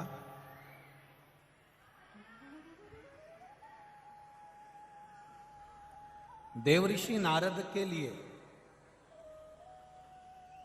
और देवऋषि नारद के छोटे से ज्ञान के चक्कर में भगवान शंकर को एक अवतार लेना पड़ा। भगवान शिव को एक ज्योतिर्लिंग में आकर विराजमान होना।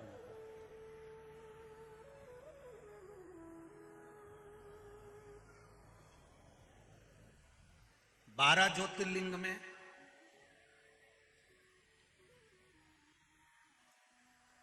परमेश्वर जो लिंग है, देखिए ये जो ओमकारेश्वर है, ओमकारेश्वर का जो शिवलिंग है, इस शिवलिंग का नाम है परमेश्वर लिंग। जम के बोलो जरा, परमेश्वर लिंग। ये ओमकारेश्वर हमारे यहां शिव महापुराण में, स्कंद पुराण में, लिंग पुराण में ओमकारेश्वर का जो नाम है, ये बाद में ओमकारेश्वर आया, पहले आया है परमेश्वर लिंग। ओमकारेश्वर लिंग का जो वर्णन आया है वो बाद में बना, पहले परमेश्वर लिंग का वर्णन आया।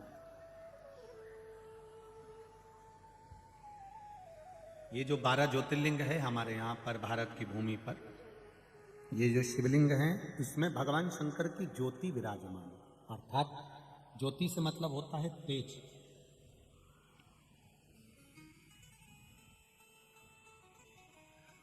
संसार में चाहे कोई शंकर जी की पूजन करे ना करे, पर जितने भी मनुष्य के शरीर है, मानव की जितनी देह है, मानव का जितना शरीर है, और चाहे जलचर हो, थलचर हो, वायुचर हो, जीव जितने भी हैं, उसमें जो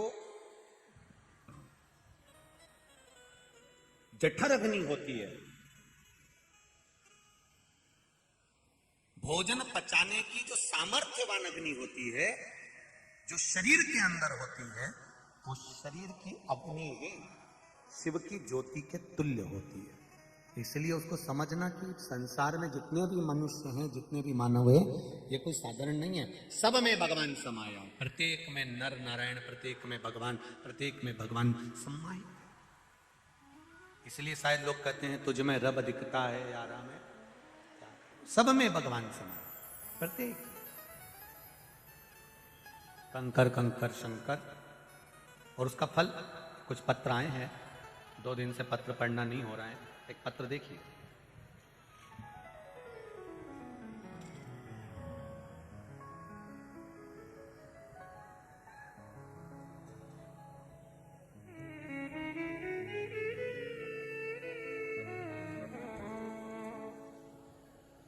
दीपक जी नामदेव,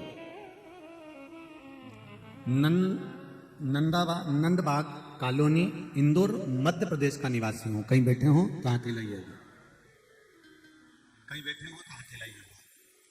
दीपक जी नामदेव। कहीं बैठे हो तो दोनों हाथ ऐसा हिला देगा, कहीं बैठे हो तो स्मरण में आ जाएगा। आप ही दोनों हाथ हिला दे। श्री शिवाय नमस्ते। हाँ ऐसा हिलाओ दीदी, ऐसा हिलाइए। श्री शिवाय नमस्ते। दीपक नामदेव, नंदबाग कॉलोनी, इंदौर, मध्य प्रदेश का निवासी हूं। गुरुदेव के चरणों का आनंद सुख। बाबा की महिमा का क्या बखान करूं। मेरे काका जी की बहू, जो कि पिछले माह से थाइराइड नामक बीमारी से परेशान थी, लेकिन फिर भी एक दिन अचानक उसकी तबीयत खराब हो गई। फिर उनको सनावत के नजदीकी हॉस्पिटल में दिखाया, जहां उनका इलाज चला, लेकिन उनको आराम नहीं लगा। उनको इंदौर के बारोड़ हॉस्पिटल में, विजयनगर में रेफर कर दिया गया, जहां उनका इलाज चला। तो उन्हें 8 दिन आईसीयू में रखा। फिर तबीयत ज्यादा बिगड़ने के कारण उन्हें वेंटिलेटर पर शिफ्ट किया। वहां उनको 2 इंजेक्शन भी लगे, जिसका शुल्क ये है, लेकिन उनको आराम नहीं हुआ। फिर हमने आंवले के पानी से शिवजी के अभिषेक वाला उपाय, जो 5 दिन तक करना था, वो किया। वेंटिलेटर पे रहने के बाद भी एक दिन अचानक दिन में 3:25 पर उनकी धड़कनें बंद हो गई। डॉक्टरों ने जवाब दे दिया। 3:25 पर डॉक्टरों ने हमारे हाथ में रिपोर्ट दे दी और कह दिया इनमें शरीर में श्वास नहीं है, धड़कन नहीं है, ये मर चुके हैं। बंद होने की रिपोर्ट हमने पत्र में लगाई है। जो डॉक्टरों ने हमको श्वास बंद होने की रिपोर्ट दी थी कि ये मर चुकी हैं, इनके अंतर्गत अब श्वास नहीं है। पहली रिपोर्ट के अंतर्गत हमने ये सारी रिपोर्टें, जो श्वास रुक गई थी और उनके प्राण नहीं थे, वो रिपोर्ट लगाई। पत्र के साथ हमने रिपोर्ट लगाई है। डॉक्टर ने कहा आप इनको ले जा सकते हैं। घर वालों के मन में बहुत दुख हुआ कि अपन ने इतना पूजन करा, अर्चना करा, सब कुछ किया, पर बाबा सुने क्यों नहीं।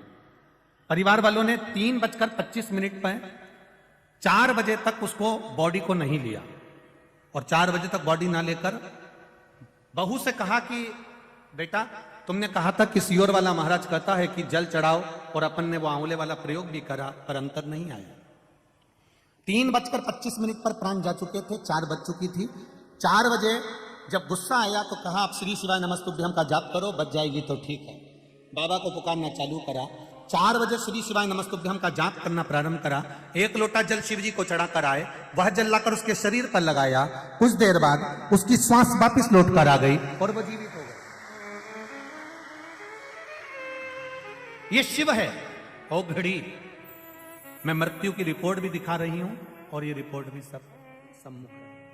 तेरी कृपा बिना न हिले एक भी लेते हैं श्वास तेरी विराजी दीदी बैठिए। श्री शिवाय नमस्ते। इस पत्र में एक लाइन आपने लिखी है कि हम विश्वास नहीं करते थे भगवान पर बाबा पर विश्वास पूर्ण हुआ। ये शिव तत्व है। शंकर ओ घड़ी,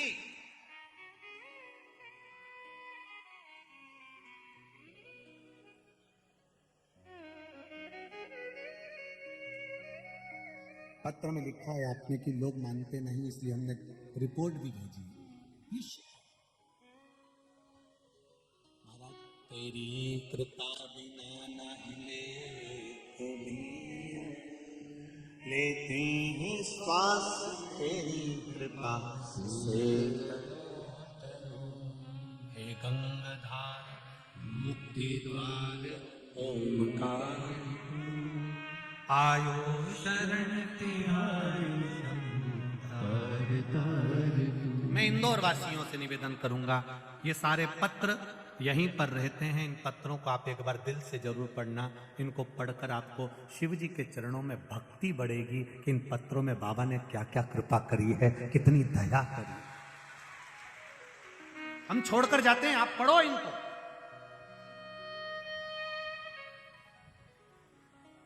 जनमानस, ये एक व्यक्ति का फोटो आया है लगा हुआ, देखिए। शरीर पूरा जल चुका है। पूरे शरीर जलने के बाद डॉक्टरों ने जवाब दे दिया था कि ये जीवित रहना मुश्किल है, तो भी आपने भेजे आए हैं साथ में। इसको डॉक्टरों ने जवाब दे दिया था, ये शरीर पूर्ण तरह से जल चुका था और डॉक्टरों ने इसको जवाब दे दिया था। इसमें लिखा है, उम्मीद नहीं थी गुरुदेव, डॉक्टरों ने जवाब दे दिया था। शरीर पूरी तरह से गैस में, सिलेंडर में जल चुका था। उसके फोटो लगाए गए हैं। शरीर में श्वास नहीं, दम नहीं, पूरा शरीर बेकार हो चुका था, जिस शरीर के अंतर्गत कुछ नहीं बचा था। डॉक्टरों ने जवाब दे दिया। खरगोन ले जाकर जब हम पहुंचे, डॉक्टरों से मेरे पापा की कोई जिम्मेदारी नहीं ली और सारे डॉक्टरों ने जवाब दे दिया, खरगोन के भी। तब सारे डॉक्टर मना कर दिए। तब हम वापिस इंदौर को लेकर आए और इंदौर चौथराम में उनको इलाज शुरू करने के लिए कहा। उन्होंने भी कह दिया था ये ठीक नहीं हो पाएंगे। मेरा 16 सोमवार का उद्यापन था गुरुदेव। मैंने बाबा से विनती करी, मैं तेरी कथा सुनती हूँ, मुझे ठीक कर देना मेरे पापा को। आज मेरे पापा खुद यहाँ पर प्रणाम करने के लिए आए। आप इसमें लिखा है आपका पांव और हाथ काम नहीं कर रहा था, अब कर रहा है। हाथ पैर दोनों काम, हाथ पैर दोनों काम कर रहे हैं, ठीक है।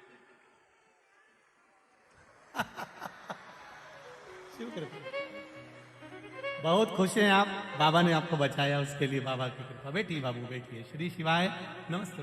बैठिए दीदी। हर हर महादेव। अब तो रोइए नहीं, अब तो खुश होइए, पापा तुम्हारे चल के आए, बस कृपा बनी रहे। हर हर तेरी कृपा बिना लेते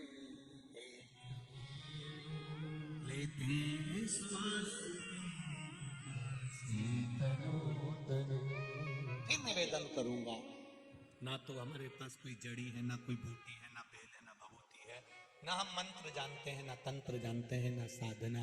केवल एक बात जानते हैं, सारी समस्या का हल केवल एक लोटा जल। देखिए, एक लोटा जल भगवान शिव को समर्पित करिए, दिल से चढ़ाओ, दिल से जाओ। उसके सामने दिखावा मत करो, ना तो दिखावा करो और ना किसी को दिखाओ। जैसे हो वैसे रहो, अपनी मस्ती के साथ। बचाएगा वो, लेकर आएगा।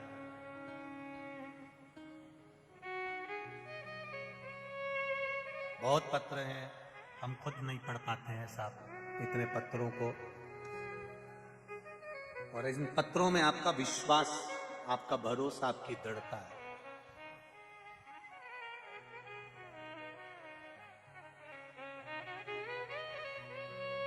इन पत्रों में आपका विश्वास जुड़ा। एक भी पत्र सीहोर नहीं जाते, सब यहीं रहते हैं। सब में मोबाइल नंबर लिखे होते हैं। आप दिल से, जब आपका मन करे कि कहीं सीहोर वाला महाराज कुछ गड़बड़ बोल रहा हो या बना कर बोल रहा हो, तो ये पत्र आपके हैं, आपके पास है, मोबाइल नंबर लिखे हैं। आप दिल से उनके घर जाओ, पूरा माइक भी ले जाओ और उनसे खुद पूछो, और बचा कुचा हो तो रात्रि में कभी आना, मेरी बहनें मेरे भाई यहाँ रात भर सोते हैं, भजन करते हैं, उनसे दिल की बात कर कर जाना कि शुभ है क्या।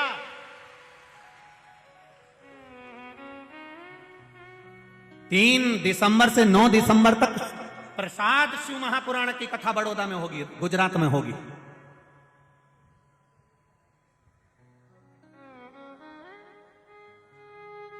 और पूरे राष्ट्रवासियों से, भारतवासियों से, देश विदेश में बैठे हुए शंकर भगवान के श्रोता भाई बहनों से कहूंगा, छोड़ना मती शिव महाप्रसाद की शिव पुराण कथा को।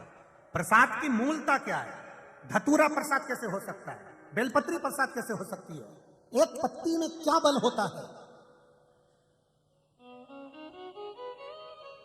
3 पत्ती की बेलपत्र मात्र जिस प्रसाद में डाल दी जाती है, उस प्रसाद की क्या महत्वता है? रात भर प्रसाद क्यों नहीं रखते हैं? एक कमल के पुष्प का कमल गट्टा जिसका पानी शिव पर चढ़ जाता है, उसके प्रसाद की मूलता क्या होती है? उस प्रसाद शिव महापुराण की कथा को सुनना शायद जिंदगी में कभी फिर सुनने को मिले ना मिले, उस कथा का रस तक अपनी जिंदगी में जरूर होता है। प्रसाद का मूल सत्यनारायण भगवान का प्रसाद हो, चाहे किसी भी देवी देवता का प्रसाद हो, 33 कोटि देवी देवताओं के प्रसाद की महत्वता क्या है, क्या कहती है हमारा चरित्र, उसको सुनिए, अपने जीवन में उतारिए। क्यों 16 सोमवार में मलिदा बनता, चूरमा बनता? क्यों 16 सोमवार में ये चूरमा और बेलपत्री और मिश्री के 16 सोमवार होते हैं, 3 बार करे जाते हैं, उसकी प्रसाद की मूलता को ये मौका मिला है अपने को सुनने का। कई लोग कहते हैं इतनी कथाएं होती हैं, सब सुनो, प्रत्येक कथा से कुछ मिलेगा, प्रत्येक कथा से। और दिल लगाकर अगर सुन लिया एक बार कि मुझे इस कार्य के लिए मैं कथा सुन रही हूं, बाबा मेरी झोली भरेगा, तो ये विश्वास है अगर कि 3 महीने के अंदर तुम भी किसी कथा में ऐसी पंडाल में सोते हुए मिलोगे। ये पंडाल में जो सोते हैं ये हल्के फुल्के नहीं है, सब बाबा के भक्त हैं और सबके पास में भगवान ने खूब दे रखा है। तुम ये मत सोचना कि एक बिस्कुट का पूड़ा दे दोगे तो तुम महान हो जाओगे, नहीं, ये तो बाबा के दरवाजे पर भिक्षा मांगकर इसलिए खाते हैं कि 7 दिन कैलाश धाम में कल्पवास करने आते हैं, इसलिए भिक्षा के रूप में ले लेते। इनको तुम ये मत सोचना कि हल्के फुल्के होंगे और तुम कह दो कि हम इंदौर वाले, हम आगे बैठेंगे, तुम बाहर से आओ पीछे बैठो, नहीं नहीं नहीं।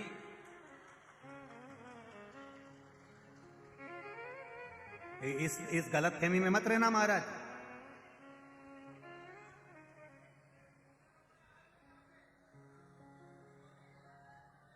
कौन बोला कीड़े मकोड़े आए? लोग बोल रहे हैं कि कीड़े मकोड़े आए हुए हैं। मेरे इंदौर के लोग ऐसा नहीं बोल सकते, मुझे विश्वास है। ये लोगों की गलत सोच है और विचार है, ये मेरा दिल कहता है, मेरा विश्वास है, मेरा इंदौर मेरी जान है, ऐसा नहीं है। यहाँ जितनी कथा करी रमेश मेंदोला जी ने कराई, आदरणीय कैलाश जी विजयवर्गीय जी भी उसमें शामिल हुए, बहुत भाव से कथा कराई, वो भी एक आनंद रहा। आदरणीय जीतू पटवारी जी ने कराई, वो भी एक आनंद लेकर गई, और आदरणीय संजय जी शुक्ला करा रहा है, ये भी एक आनंद की लहर के साथ। ये बेलपत्री की 3 पत्ती के बराबर हो गई है, ये मेंदोला जी करा लिए हैं, पटवारी जी और शुक्ला जी करा लिए, तो ये तो शिव कृपा है।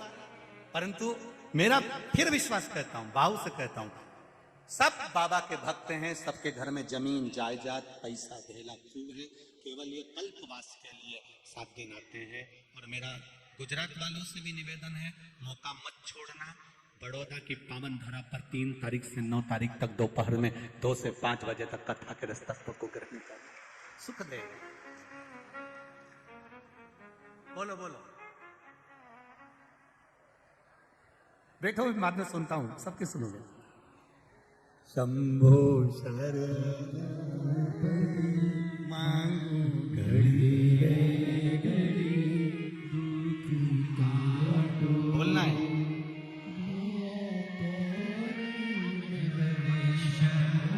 क्या बोलना है पूछ के बताओ।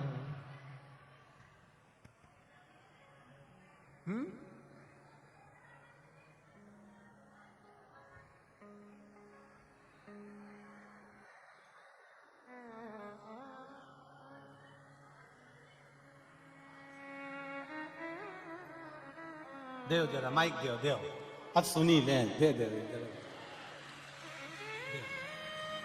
दे।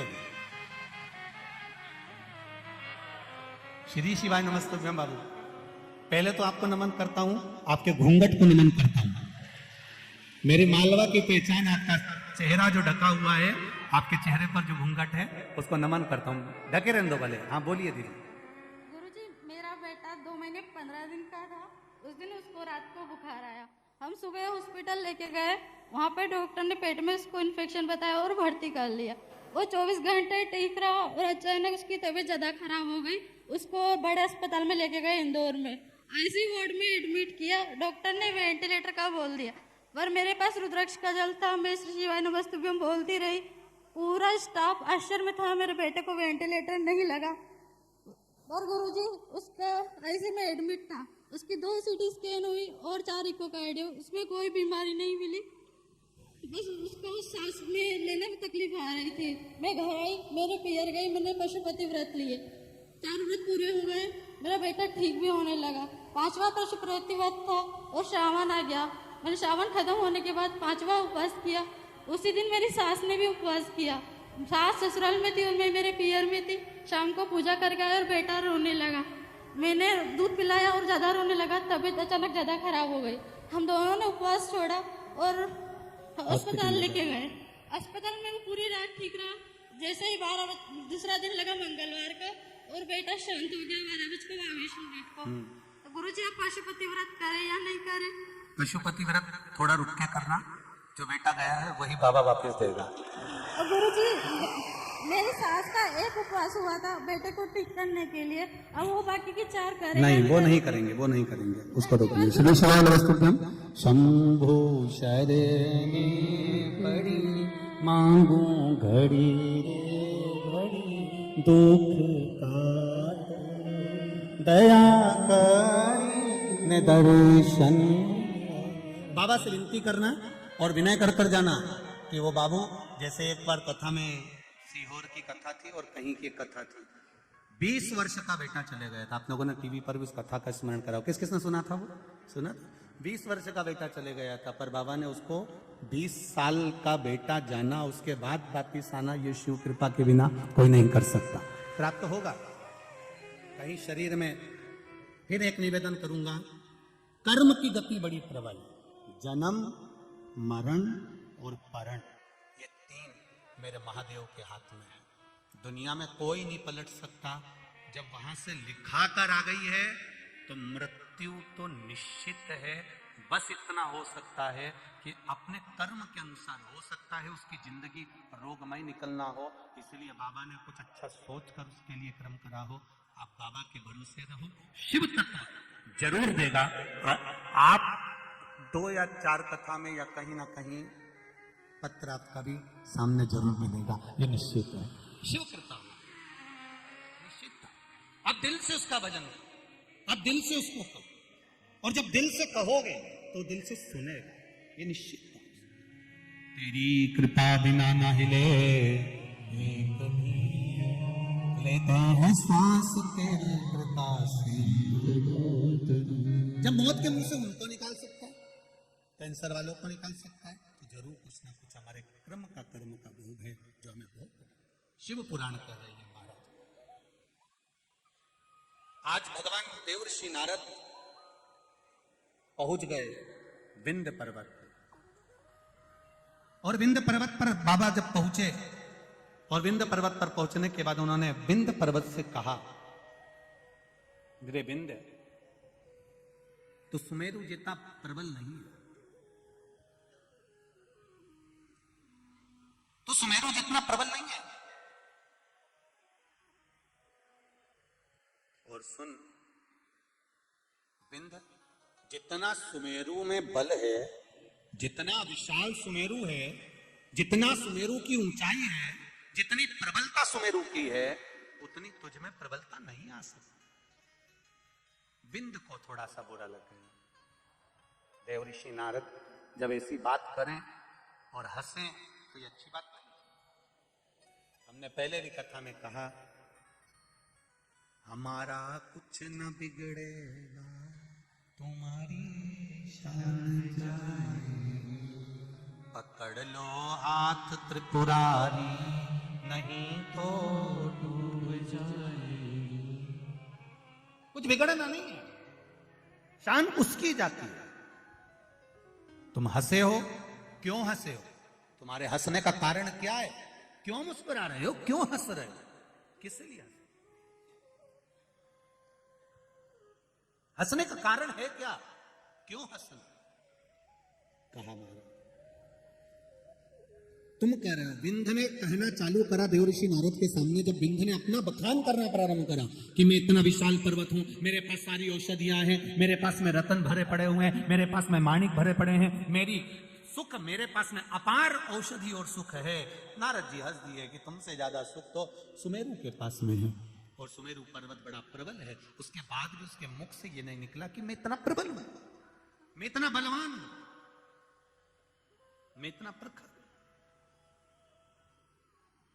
कभी कभी शिव पुराण कहती है, अपने मुख से अपना गुणगान कभी ना करिए, कभी ध्यान रखिए। आप दूसरे की बड़ाई करिए। हमारे यहां तो श्री कृष्ण भगवान का चरित्र कहता है, यशोदा नाम का अर्थ ही यश ददाती इति यशोदा।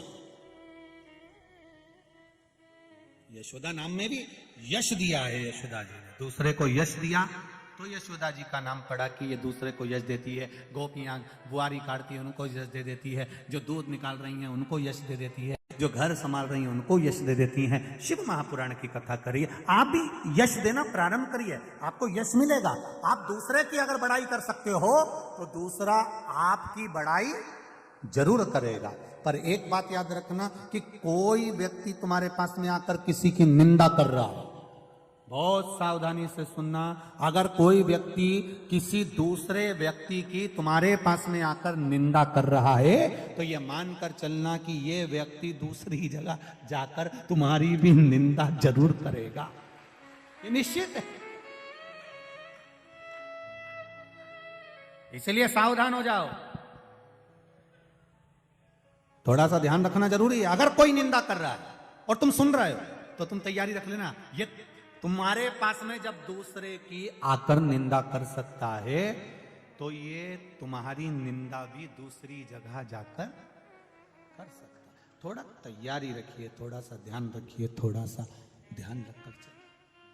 बिल्कुल मत आना निंदा में कि ये साहब ऐसा ऐसा ऐसा। ये बहुत लोग आते हैं जिस समय पर आप प्रतिष्ठा के पद के ऊपर जब चढ़ते हो तो लोग आपके पास में आकर खूब लोगों की बात कहेंगे, उसने तुम्हारे लिए ऐसा कह दिया, उसने ऐसा कर दिया, क्यों साथ देना, एक काम मत करो उसका, उसने ऐसा करा था, उस समय पर ऐसा बोल दिया था। नहीं नहीं नहीं, जब ये उसकी निंदा तुम्हारे पास कर सकता है तो तुम्हारी निंदा भी ये कहीं ना कहीं जाकर जरूर करेगा। सावधान हो जाओ,